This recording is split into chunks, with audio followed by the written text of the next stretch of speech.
Como que se está cargando.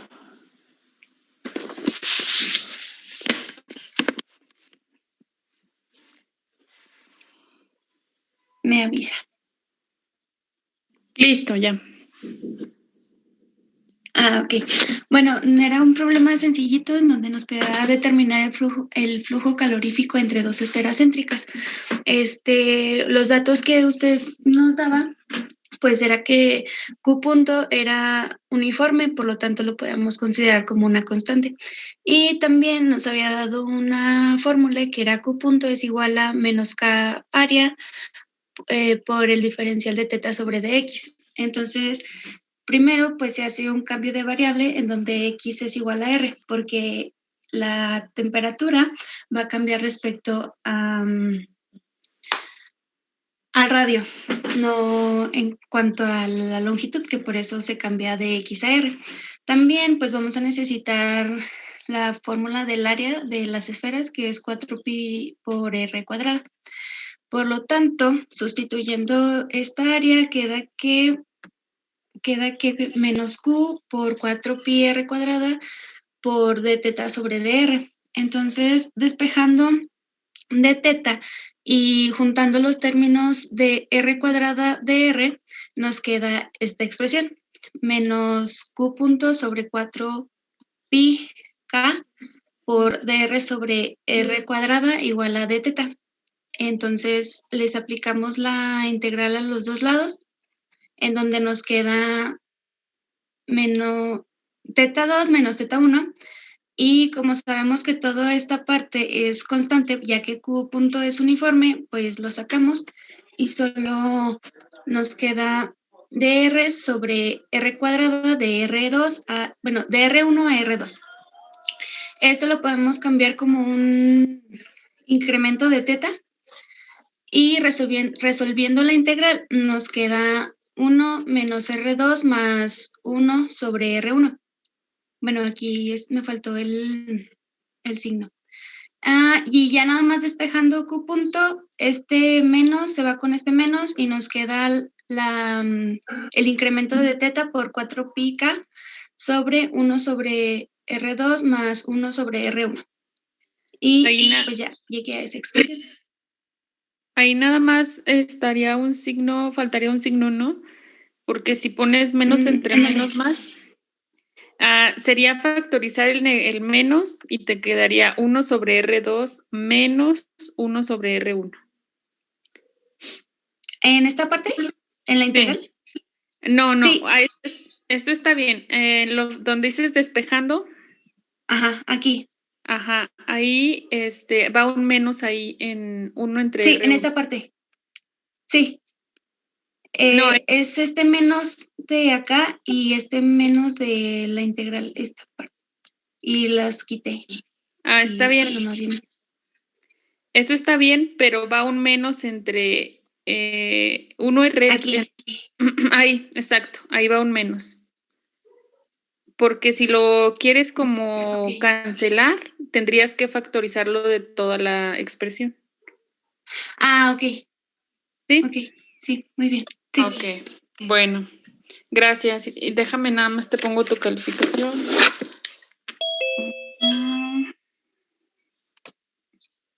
¿Cuál es tu apellido? Díaz Barranco. Díaz. Ok. Gracias. Tienes 10, Ivani.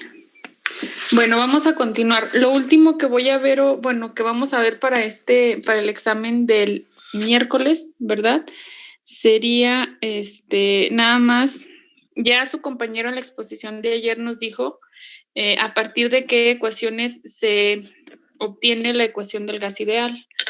Entonces, ahorita vamos a hacer una deducción más o menos clásica de la ley de gas ideal, ¿sí? Entonces, hasta aquí vendría lo que es el examen departamental 2. Déjenme nada más me acomodo.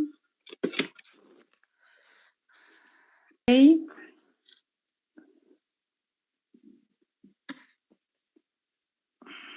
Del gas ideal o gas perfecto. ¿verdad? Entonces vamos a hacer una deducción. Primero vamos a comenzar con algunas consideraciones. Como estoy directo en mi iPad, por favor me indican si me dejan de escuchar o algo, porque a veces tapo la bocina. Entonces, lo que vamos a comenzar son, considerando y vamos a considerar 3 puntos. Número 1,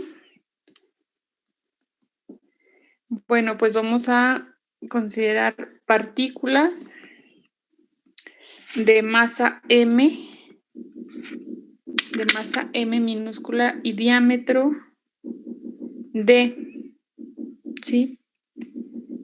De diámetro D, despreciable para nuestro enfoque.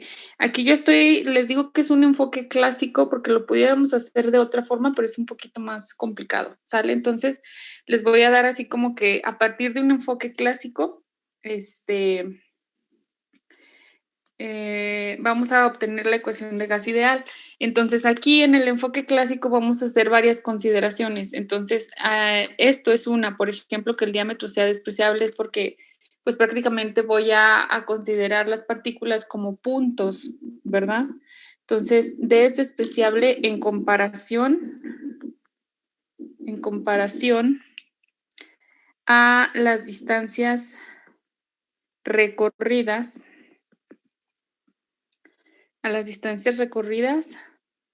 entre las colisiones.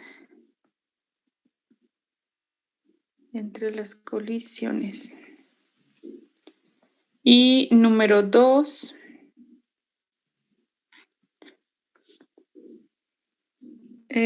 las partículas se mueven en línea recta, aleatoriamente,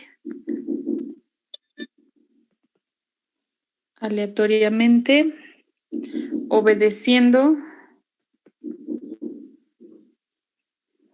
las leyes de la mecánica clásica.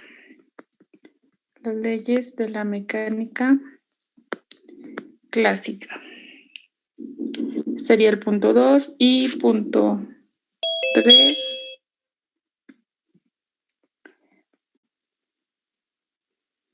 Las colisiones pueden ser colisiones entre partículas o entre paredes. Ahorita voy a decirles qué es esto. Entonces, las colisiones son perfectamente elásticas. ¿Alguien recuerda cuál es la diferencia entre colisiones perfectamente elásticas e inelásticas? ¿Qué significa esto? Si hay pérdidas o no de energía en el choque. Ajá. ¿Y en las elásticas?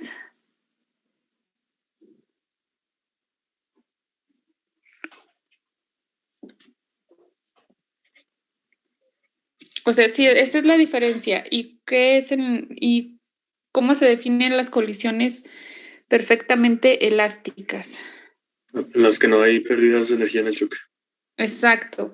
Aquí fíjense bien, esto lo vieron en mecánica de la partícula. Cuando ustedes tienen objetos que chocan entre sí, pueden considerarse colisiones perfectamente elásticas o las inelásticas. Cuando hablamos de las elásticas es porque en los choques entre partículas o partículas y paredes no hay pérdidas de energía cinética, ¿verdad? Entonces, ese choque, por ejemplo, imagínense dos pelotas, idealmente que sea perfectamente elástica, pues entonces esa energía cinética, que es la energía de movimiento, se transforma en otro tipo de energía, pero pues no hay pérdidas, es decir, no hay fricciones ni hay nada de ese tipo, ¿verdad?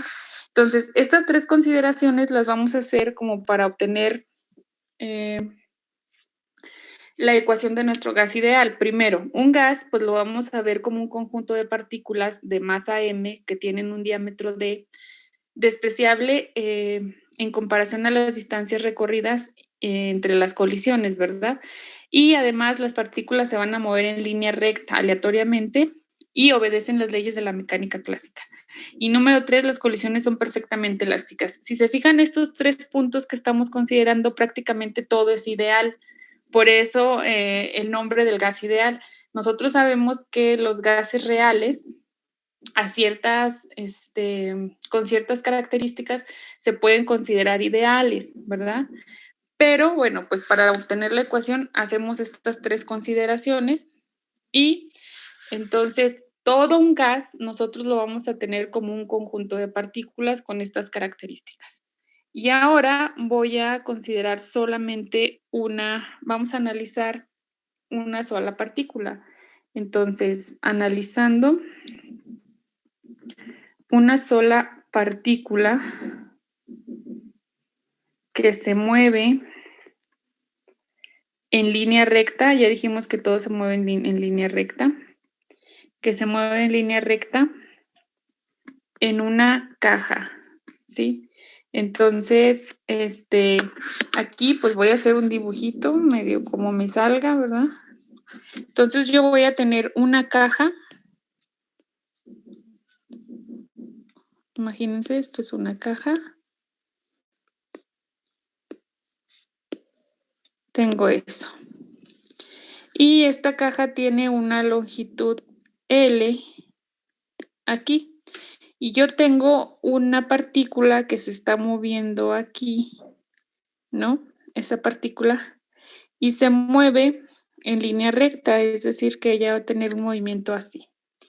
Entonces, voy a encerrar una partícula en una caja que tiene una longitud L.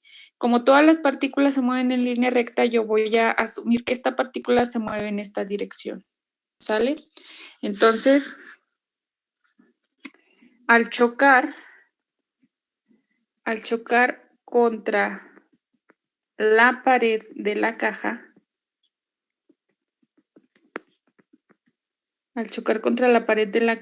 la fuerza es, bueno, fíjense bien, aquí recordamos todo lo que nosotros aprendimos en mecánica. Esta partícula se va a ir moviendo y va a chocar con esta pared, ¿verdad? De la caja. Entonces, de acuerdo a la segunda ley de Newton, nosotros sabemos que la fuerza es F. Como está en una sola dirección, no voy a utilizar vectores, ¿sí? Pero entonces, ustedes saben que es como si estuviera moviendo sobre el eje X, ¿verdad? Entonces, la fuerza es M igual a la masa por la aceleración, ¿sí? Entonces, y le voy a poner aceleración de 1 porque solamente tengo una partícula, ¿sí? Y ahorita vamos a hacer la consideración si tuviéramos más. Esto nosotros sabemos que es la masa por la derivada de la velocidad 1 respecto del tiempo, porque esta es la definición de aceleración, es la derivada de la velocidad respecto al tiempo. O bien, esto también lo podemos expresar como la derivada respecto del tiempo de la masa por la velocidad. Esto cuando la masa sea constante. En este caso, la masa es constante. ¿En qué situaciones esto no es constante? Pues cuando, por ejemplo, están hablando sobre algún proyectil, sobre un cohete o cosas así, ¿verdad? Pero en este caso, m es constante. Entonces, yo esto lo puedo cambiar aquí. Y esta es una cantidad que se denomina momento lineal. Creo que también lo recuerdan. Voy a cambiar de pizarra. Entonces, de aquí, nosotros sabemos que el momento lineal se define como P igual a masa por velocidad. Entonces, aquí como estoy diciendo que es P por V1, ¿verdad? Entonces, la segunda ley de Newton nos dice que es la fuerza igual a la derivada respecto del tiempo del momento lineal. Y fíjense bien, cuando la partícula, voy a regresarme, cuando la partícula viene, ella tiene un momento lineal de m por v1, ¿verdad? Cuando va, tiene este momento, y cuando choca y regresa, pues su momento cambia. ¿Están de acuerdo? Entonces, en este caso, fíjense bien, El momento cambia y el momento aumenta porque va a aumentar la... Voy a tener esto y luego vamos a decir, para chocar con la misma pared, la partícula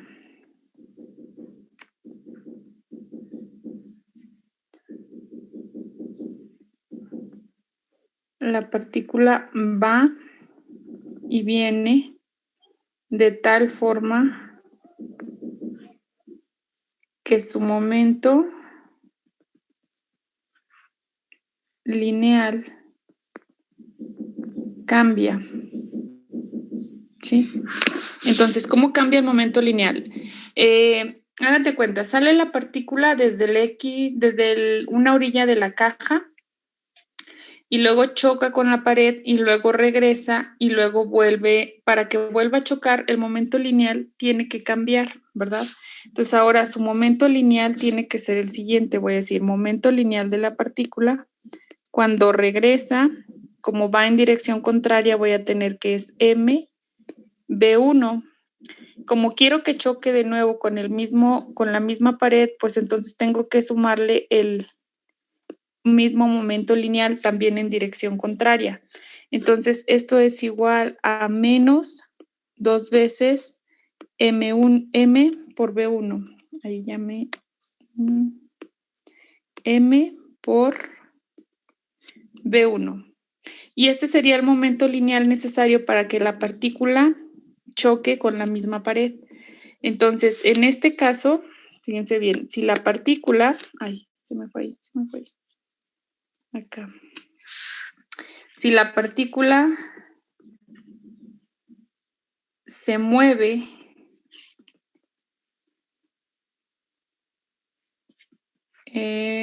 con movimiento rectilíneo uniforme, así lo voy a poner, ¿sí? Con movimiento rectilíneo. Ay, no. Que aquí borra todo. Bueno, ni modo. Si la partícula se mueve con movimiento rectilíneo uniforme, el tiempo que tarda en chocar con la misma pared, pues es el siguiente. Como hace el mismo tiempo de ir desde una pared a otra, y si yo quiero que vuelva a chocar, pues entonces va a ser el doble, ¿verdad? El doble del tiempo. Entonces voy a tener que el tiempo es 2 veces el tiempo que haría en chocar una vez, que sería, si ustedes recuerdan, es la longitud o la distancia sobre la velocidad. Esta parte, L sobre V1, sería el tiempo que hace en chocar una vez, y si yo quiero que vuelva a chocar, pues sería 2 veces este tiempo, ¿sí? Entonces, en este caso, la fuerza la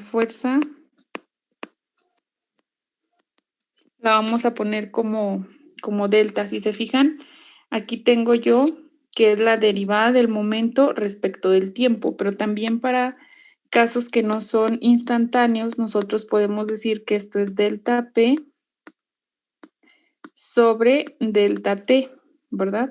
Esto es cuando nosotros no tenemos casos instantáneos, esto sí. Entonces, aquí en este caso nosotros tenemos intervalos, entonces vamos a utilizar esta definición, pero es casi lo mismo. Entonces, esto lo puedo expresar como delta P sobre este tiempo que tengo aquí, ¿sí?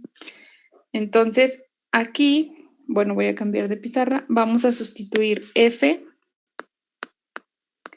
es igual, y voy a sustituir el cambio en el momento, o el momento que había encontrado, que era menos 2 veces la masa de la partícula por su velocidad, entre el tiempo, que era 2 veces L sobre su velocidad. Y esto es igual, vamos a checar aquí que se cancelan cosas, 2 entre 2 es 1, y ¿qué más? Nada más, ¿verdad? Entonces aquí me queda menos la masa por V1 cuadrado sobre L.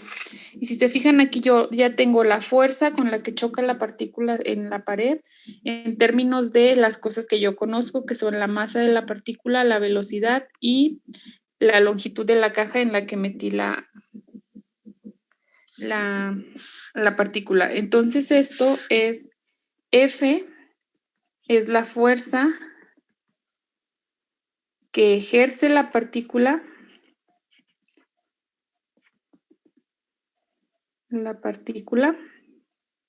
sobre la pared de la caja, sobre la pared. Y pues obviamente es la misma que ejerce la pared sobre la partícula, ¿verdad? ¿Por qué? Por tercera ley de Newton. Entonces, I es la fuerza o la magnitud de la fuerza que la pared ejerce sobre ella. Sobre ella. En magnitud, obviamente, porque es en sentido contrario según la tercera ley de Newton. Entonces tengo eso y además, fíjense bien, aquí es donde se van a relacionar las cosas clásicas con las cosas que nosotros podemos medir macroscópicamente en termodinámica. Como F es la fuerza que ejerce la partícula sobre la pared y es la fuerza que la pared ejerce sobre ella en magnitud, ¿sí? Nosotros sabemos que la fuerza está relacionada con la presión. ¿Alguien recuerda cómo se define la presión?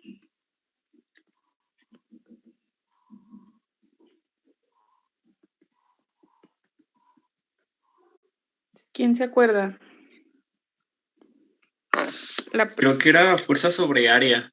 Exacto, entonces la presión es igual a la fuerza sobre área, ¿verdad? Entonces, en este caso, fíjense bien, yo voy a relacionar esta fuerza que tengo aquí, que es la que ejerce la partícula sobre la pared y la pared sobre ella, con la presión. Entonces, esta partícula choca en determinada área de la pared, entonces yo voy a encontrar la presión sustituyendo la fuerza y voy a tener que es menos m V1 cuadrado sobre A por L, ¿verdad?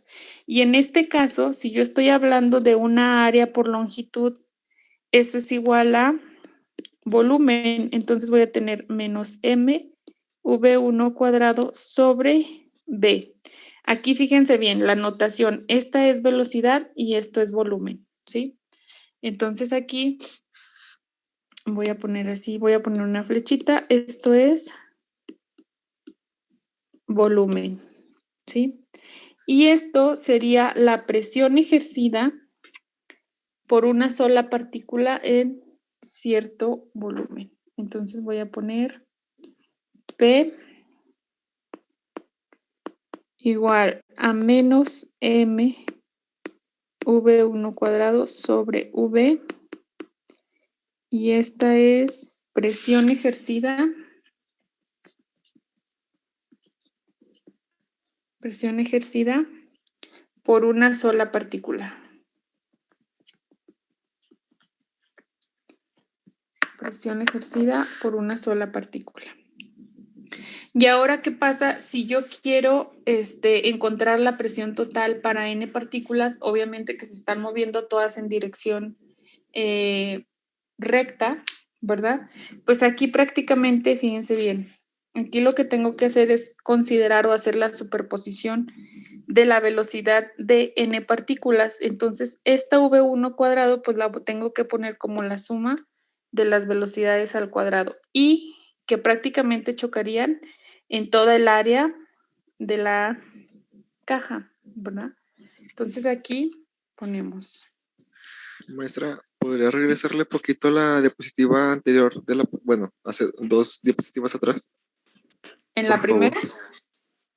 Otra antes de esa. Ay, muchas gracias. Listo, maestro. Ok. Bueno, esa es la presión ejercida por una sola partícula y la presión total para n partículas con velocidades y vamos a poner que son V1, bueno, V1, V2, V3 hasta Vn, ¿sí? Entonces, en ese caso, la presión total que tenemos va a ser P igual. Obviamente tendría que sumar P1 más P sub 2 más P sub 3, etcétera, ¿no?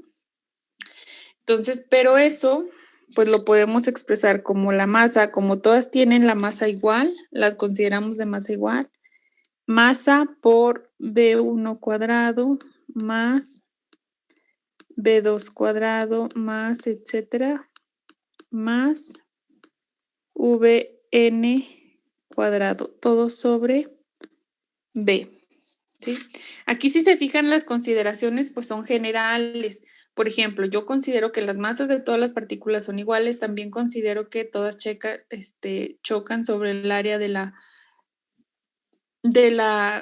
caja, ¿sí?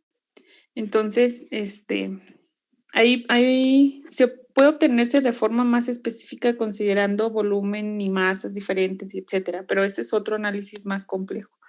Entonces, esto como que nos da la idea de cómo se obtiene. Entonces, en este caso, aquí tengo la suma de las velocidades, ¿sí? Entonces, aquí tengo las velocidades de todas las partículas y ahora, fíjense bien, vamos a considerar un promedio de estas velocidades.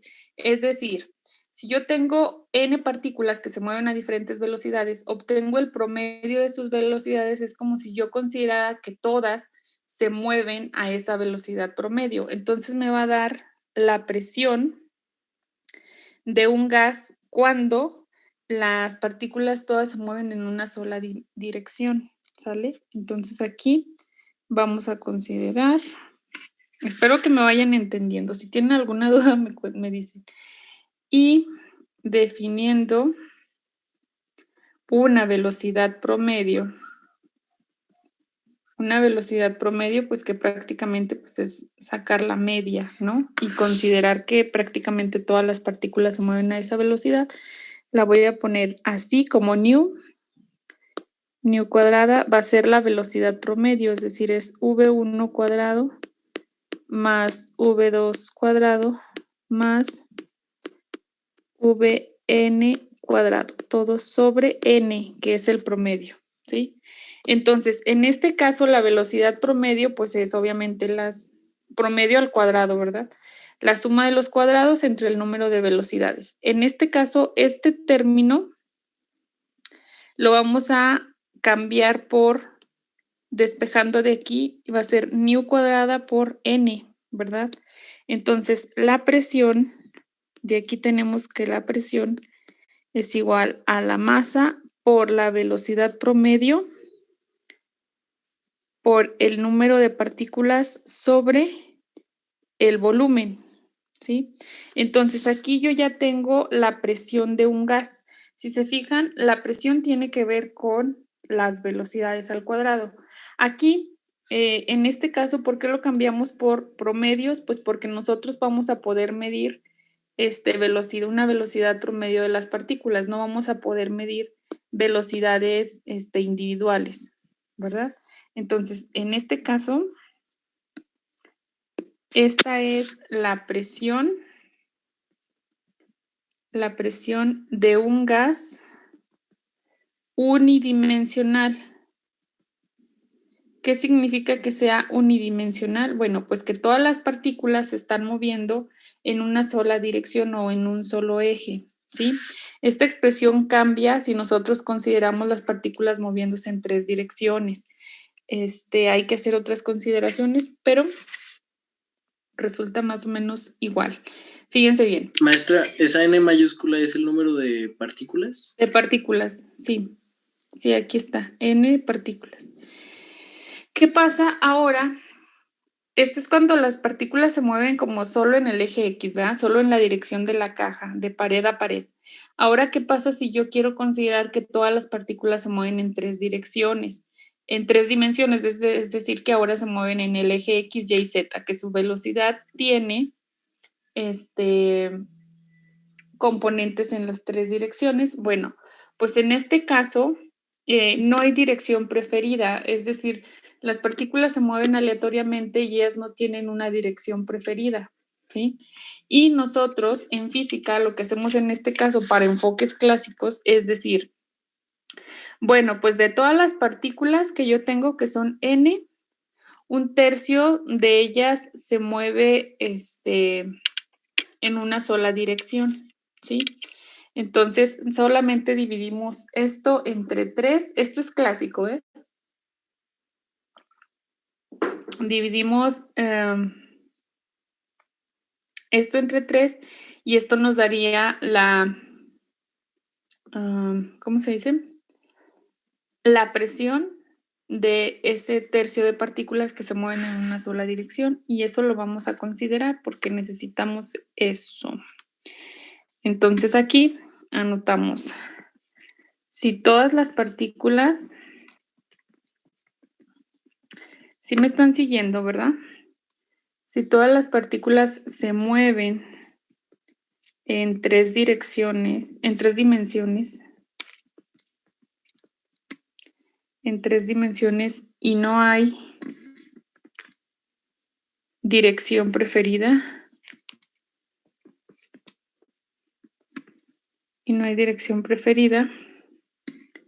coma, un tercio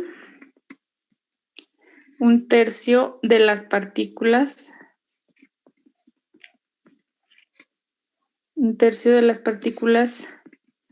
se mueve en una dirección, ¿sí? Entonces, de este total de partículas que tengo aquí, un tercio de ellas se va a mover en una sola dirección. Por lo tanto, la presión cambia a P igual a la masa por la velocidad promedio al cuadrado por N sobre 3 veces B. Entonces, en ese caso, pues ya tenemos que esta sería la presión de ese tercio de partículas, ¿sí? Ahora, fíjense bien, la velocidad de una molécula o de una partícula en general tiene las 3 direcciones. Aquí yo tengo una velocidad promedio, ¿verdad? Pero en este caso, ahora vamos a cambiar esa velocidad, voy a cambiar de pizarra. Entonces, la velocidad de una partícula que se mueve en las 3 direcciones, pues obviamente como tengo el cuadrado, nosotros sabemos que en este caso, pues sería la suma de las componentes al cuadrado. Y si ahora renombro a esta velocidad como c, vamos a tener que es c igual a u cuadrado más, ¿cómo le pondré? Otra letra, w más, ¿qué le pondré? Bueno, más z cuadrado. Aquí lo único que estoy diciendo es que una partícula que se mueve en 3 direcciones, su velocidad al cuadrado c está dada por esto, por la componente en x al cuadrado, más la componente y al cuadrado más la componente en z al cuadrado. Esta es la velocidad de la partícula al cuadrado, ¿sí? Entonces, en este caso, tengo que considerar esto en la presión y la presión simplemente la vamos a expresar como la presión es igual a n, el número de partículas, por la masa, por la velocidad Aquí ya tengo que considerar esta velocidad porque estoy tomando el total de partículas y lo estoy dividiendo entre 3. Entonces, esto sería entre 3 por el volumen. Por el volumen, ¿sí? Prácticamente lo que hice fue considerar que se mueven en tres direcciones, entonces la velocidad cambia como esto y lo divido entre 3 para considerar solamente una sola dirección. Y en este caso, a esta le vamos a llamar ecuación 1. Y en esta ecuación, si ustedes se fijan, si yo despejo P por B, lo paso multiplicando aquí, pues me queda que P por B es igual al número de partículas por la masa por la velocidad entre 3. Entonces, esta ecuación representa lo que decía su compañero el día de ayer. El producto de presión y volumen predice, esta ecuación predice que el producto de presión por volumen es igual a una constante, ¿verdad? Entonces aquí le anotamos esta ecuación, bueno, la ecuación 1 predice que el producto de presión y volumen es constante. Es constante. Entonces, esto es lo primero que hemos encontrado con esta ecuación. Ahora fíjense bien. Recordando, ¿alguien me puede decir cuál es la definición de energía cinética? La fórmula. Un medio de la masa por la velocidad al cuadrado. Exacto, es un medio de la masa por velocidad al cuadrado. Aquí yo ya tengo masa por velocidad al cuadrado, entonces solo me faltaría un medio para relacionar la presión con la energía cinética, ¿verdad? Y ahí vamos a incluir solamente un medio de este lado y un medio de este lado, ¿no? Para poder para relacionarlo con la energía cinética. Entonces vamos a hacer eso y vamos a tener presión por volumen igual a N, M, bueno, sobre 3 por C cuadrado. Entonces, como quiero un medio, lo que tengo que hacer pues es multiplicar ambos lados por un medio o de este lado nada más. Voy a poner que es presión por volumen igual a 2 Nm sobre, bueno, no, 2N sobre 3 por un medio de la masa por C al cuadrado. Entonces aquí solo multipliqué y dividí por 2, entonces no estoy afectando, ¿verdad? Y esto es la energía cinética. Entonces aquí voy a tener que esto es energía cinética. La energía cinética de un promedio, ¿verdad? Entonces, en este caso, espérenme. Vamos a definir aquí la temperatura.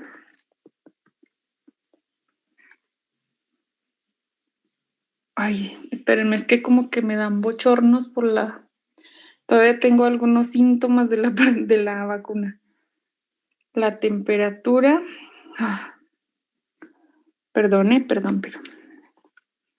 La temperatura está relacionada con la energía cinética de un gas, ¿sí? En este caso, esa energía cinética que tengo ahí, que es un medio de m por c cuadrado, es la energía cinética promedio o media, ¿verdad? Entonces, prácticamente ahí está relacionada con la temperatura y nosotros lo expresamos de esta forma, a ver si cabe aquí. Y voy a tener 2/3 de n por un medio de la masa por c cuadrada. Esto lo vamos a expresar como lo que ya teníamos, NR teta. Y si se fijan, de aquí nosotros vamos a definir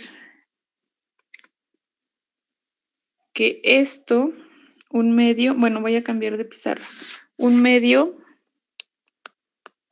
de mc cuadrada lo voy a despejar. Un medio de mc cuadrada es igual a 3 medios de n sobre n por r teta, ¿sí?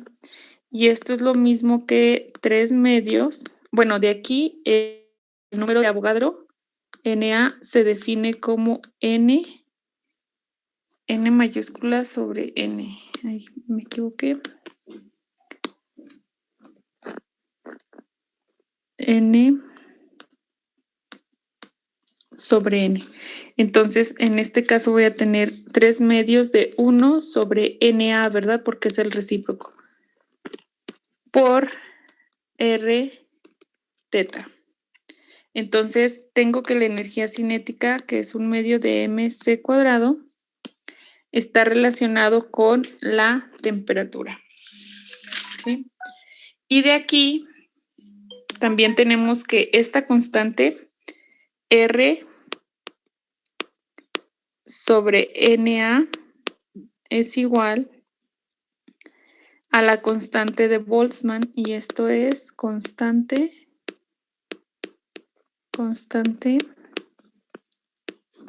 de Boltzmann.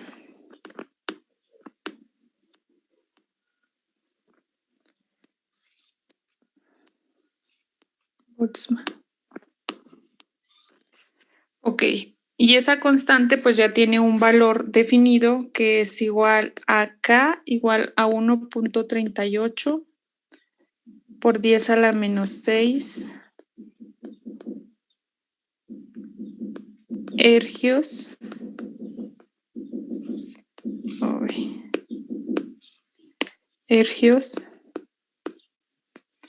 sobre grados. No sé si son grados Kelvin o grados Celsius. Bueno, así. Entonces, concluimos que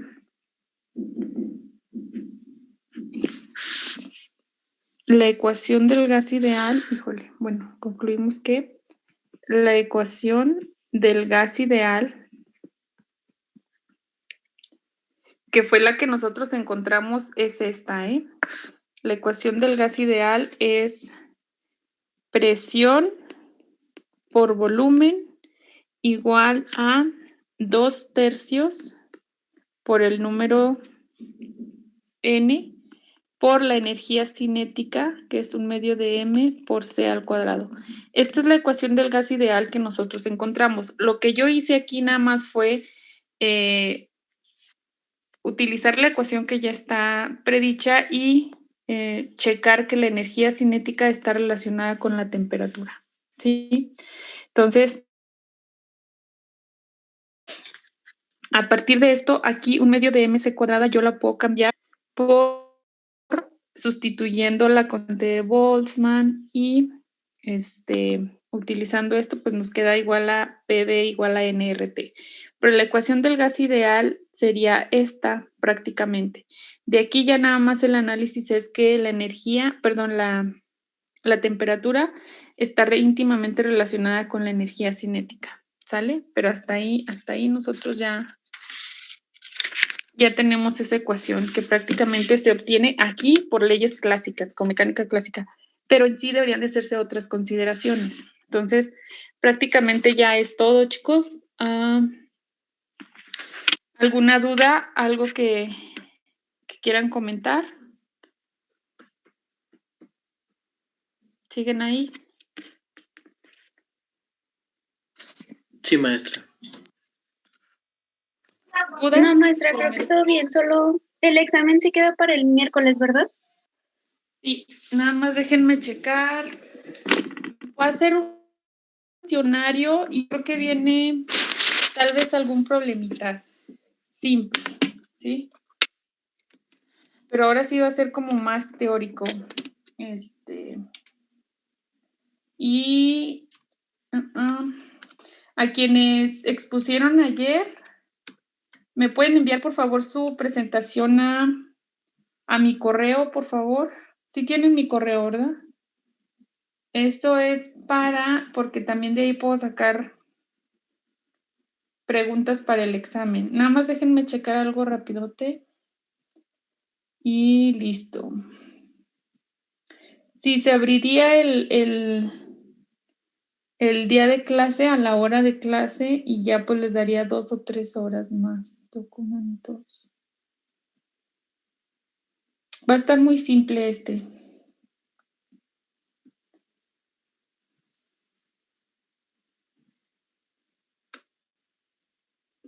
Ujú.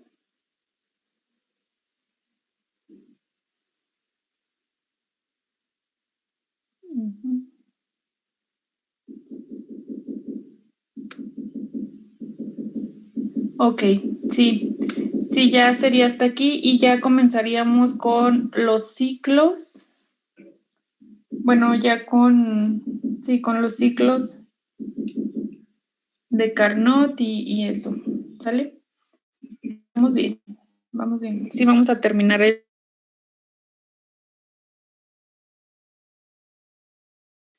el programa. Ok, bueno, si no tienen ningún comentario, chicos, pues ya sería todo por hoy.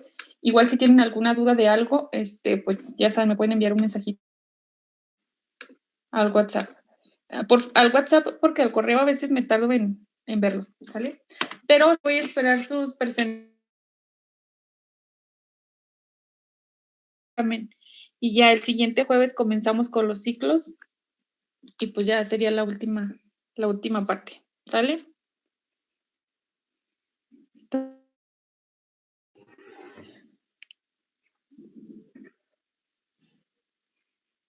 Ah, qué caray. Bueno, sale pues. Entonces nos vemos el siguiente Gracias, maestra. miércoles es su examen, pero yo les aviso si me voy a conectar.